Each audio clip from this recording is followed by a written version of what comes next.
Yo, what's good NFL fans? Welcome back to Touchdown Kingdom, the hub of all the latest NFL news and content. Week 1 of the 2021 NFL season is in the books, and in this video, I want to give you guys my recap from each individual game and give you guys my overall thoughts. If you guys are new to Touchdown Kingdom, please make sure you smash that subscribe button as I have a lot of NFL content coming your way all the way throughout the season. And if you guys enjoy this video, please do not forget to thumbs it up. With that being said, let's hop right into the video. Starting off with the game on Thursday Night Football, we had the Tampa Bay Buccaneers host the Dallas Cowboys. The Tampa Bay Bucs, they defended their Super Bowl championship as Dak Prescott came back after a crazy injury last year and put up a lot of impressive numbers. Dak Prescott passed for over 400 yards and had 3 touchdowns and 1 interception, but Tom Brady is still there with his old friend, Rob Gronkowski. This game went all the way down to the wire, and of course it ends with a Tom Brady game-winning drive that ends off with a game-winning field goal. The Tampa Bay Buccaneers won this game 31-29. The Cincinnati Bengals held in a super tight game that ended up going to the final seconds of overtime. They beat a very good Vikings team 27-24. Joe Burrow looked outstanding in his return after missing most of last season with a leg injury. He finished with 261 passing yards and 2 touchdowns and was making beautiful throws all over the field. He also connected with rookie wideout Jamar Chase, a throwback to their days at LSU. What a fun game this was. It started off very rough for Detroit. They found themselves in a 28-point hole, down 38-10. 49ers hung on to wind out winning this game 41-33. But what a comeback from the Detroit Lions and first-year head coach Dan Campbell. They actually had the ball with a chance to tie the game late in the fourth quarter, but they just fell short. Jared Goff looked pretty good, throwing 3 touchdown passes and connecting with receivers for over 330 passing yards. However, the Lions defense stood no chance against the dynamic offense of the 49ers, and San Francisco came out on top. One of the more surprising results of the weekend, the Arizona Cardinals dominated the Titans at home in Tennessee. The final score was 38-13, and the Titans offense could not get anything going. Star running back Derrick Henry was basically shut down from the Cardinals defense, and quarterback Ryan Tannehill ended up with 3 turnovers. Chandler Jones on the Cardinals finished with 5 sacks, which is absolutely insane. Kyler Murray was responsible for 5 total touchdowns, and the Cardinals offense looks like one of the best in football through week 1. They will be a fun team to watch this season. Another fun game to watch. The Seahawks came out on top over the Colts 28-16. The Seahawks offense looks fantastic, partially thanks to the new offensive coordinator Shane Waldron's scheme. The Colts defense was one of the best in football last season, yet the Seahawks were effortlessly driving the ball all game long. Tyler Lockett finished with 100 receiving yards and 2 touchdowns, and DK Metcalf hauled in another touchdown grab and 60 yards of his own. On the flip side, Carson Wentz couldn't seem to get the Colts offense going, and they just couldn't keep up with Russell Wilson and the Seahawks. The LA Chargers pulled off a Week 1 road victory against a very good Washington football team. Washington's quarterback Ryan Fitzpatrick went down early and never returned, leaving the quarterback duties to Taylor Heinicke. Both teams looked pretty good. Justin Herbert picked up right where we left off last season, throwing for 337 yards and a touchdown. Keenan Allen was doing his thing as well, hauling in 9 catches for 100 yards. On the flip side, Washington's defense struggled to get off the field, which is ultimately why they lost this game from the Chargers 20-16. The Jacksonville Jaguars looked like a mess, and there's no way around it. They were completely outplayed in all phases of the game by the Texans team that was one of the worst in football last season. The Jaguars defense allowed 37 points from a Houston offense that was led by Tyrod Taylor. Rookie quarterback Trevor Lawrence had a really rough debut, throwing 3 interceptions. On the flip side, the Texans offense had a great day. I'm not sure if I had to give more credit to the Texans for looking good, or if I should just blame this win on the Jaguars for being that bad. The battle of Sam Darnold is over, and we have a victor.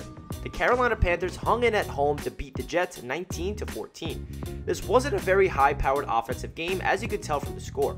In the first half, the Jets looked like the worst team in football once again. They couldn't move the ball down the field to save their lives, but the defense hung on. The second half looked like a different game for the Jets rookie quarterback Zach Wilson, who ended up finding wide receiver Corey Davis in the end zone twice. On the flip side, Sam Darnold had a very good day.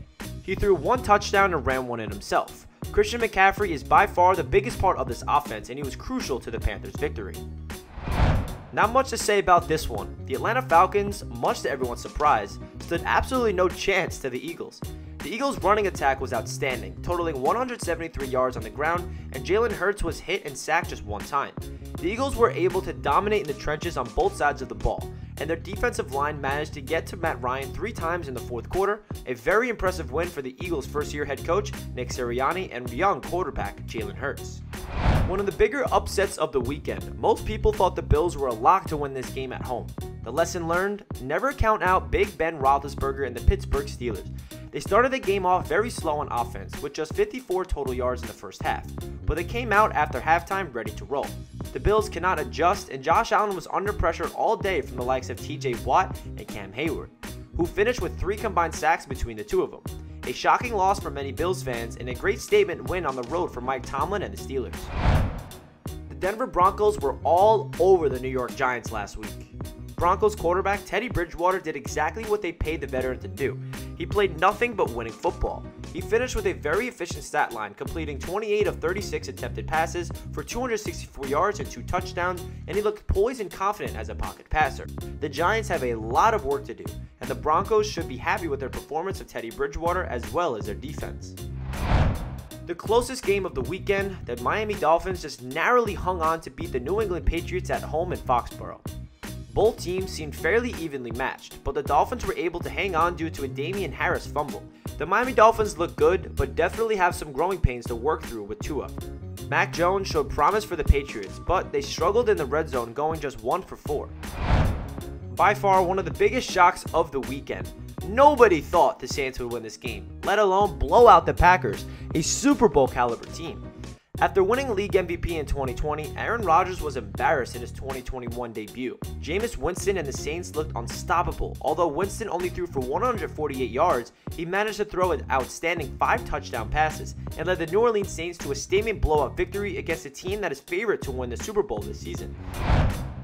This game went down to the wire, and oh boy was it a blast to watch. Definitely my favorite game of the weekend. This game had playoff energy the entire time, and many people do believe that this is the matchup we might eventually see in this year's AFC Championship game. Both teams looked fantastic on offense, and the momentum ultimately changed only when the Browns punter fumbled the snap and took a horrible turnover on downs around their own 15-yard line. The Chiefs' offense is everything we expected it to be, but do not sleep on the Cleveland Browns still. They are for real, and I would not be surprised if we did in fact see a rematch of this game in the AFC Championship game. On Sunday Night Football, Matthew Stafford finally has a football team to support him. He looked fantastic in his LA debut, throwing for 321 yards and 3 touchdowns. The Rams are no joke, and this football team, I expect them to make a run this year. The Bears need to figure out their quarterback situation and do it fast.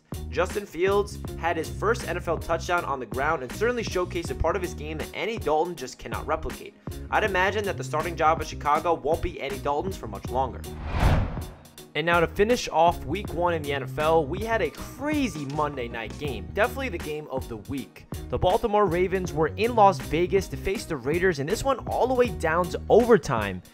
Bryan Edwards crossed the pylon at the end of the game, and the Raiders thought they won the game in overtime, and then they reviewed it, and he ended up not being in the end zone, which resulted in a Derek Carr red zone interception, and Raiders fans cannot believe it. But in the end, Lamar Jackson fumbled the ball, and Derek Carr did get in the end zone, and the Raiders did come out on top in this game in a thriller in Las Vegas.